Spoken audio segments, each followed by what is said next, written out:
কুরআনুল কারীমে সূরাতুল জুমার ৯ নম্বর আয়াতে আল্লাহ সুবহানাহু ওয়া তাআলা বলেন, ইয়া আইয়ুহাল্লাযীনা আমানু ইযা নুদিয়া লিস-সালাতি মিন ইয়াউমিল জুমআতি ফাসআউ ইলা যিকরিল্লাহি ওয়া যারুল বাই' যালিকুম খায়রুল লাকুম ইন কুনতুম তা'লামুন।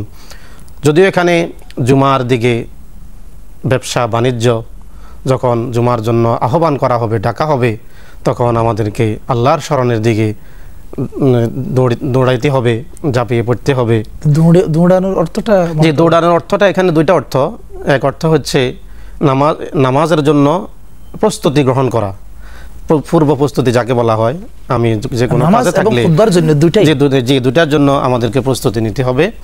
আর দৌড়ানোর এখানে যে বিষয়টা, এটা নামাজের গুরুত্বের কথা বলা হয়েছে, যে নামাজে দৌড়িয়ে যাওয়ার ব্যাপারে নবী করিম সাল্লাল্লাহু আলাইহি সাল্লাম কিন্তু নিষেধ করেছেন। ভাব গাম্ভীর্য সহকারে, শান্তভাবে ধীরে ধীরে নামাজে অংশগ্রহণ করতে হবে, সেটা ভিন্ন কথা। এখানে অর্থ হবে গুরুত্ব বোঝানোর জন্য, নামাজের গুরুত্ব এবং প্রয়োজন বোঝানোর জন্য এখানে ফাসআউ ইলা যিকরিল্লাহর অর্থ নেওয়া হয়েছে। তো যেহেতু জুমার সাথে সংশ্লিষ্ট খুতবা, এজন্য আমরা অবশ্যই খুতবা শোনার জন্য, শ্রবণ করার জন্য আগে আমাদেরকে মসজিদে দৌড়ে যেতে হবে। ফাসআউ ইলা যিকরিল্লাহি, আল্লাহর স্মরণে যে খুতবা এবং নামাজ দোনোটা শ্রবণ করার জন্য আমাদেরকে যেতে হবে আগে।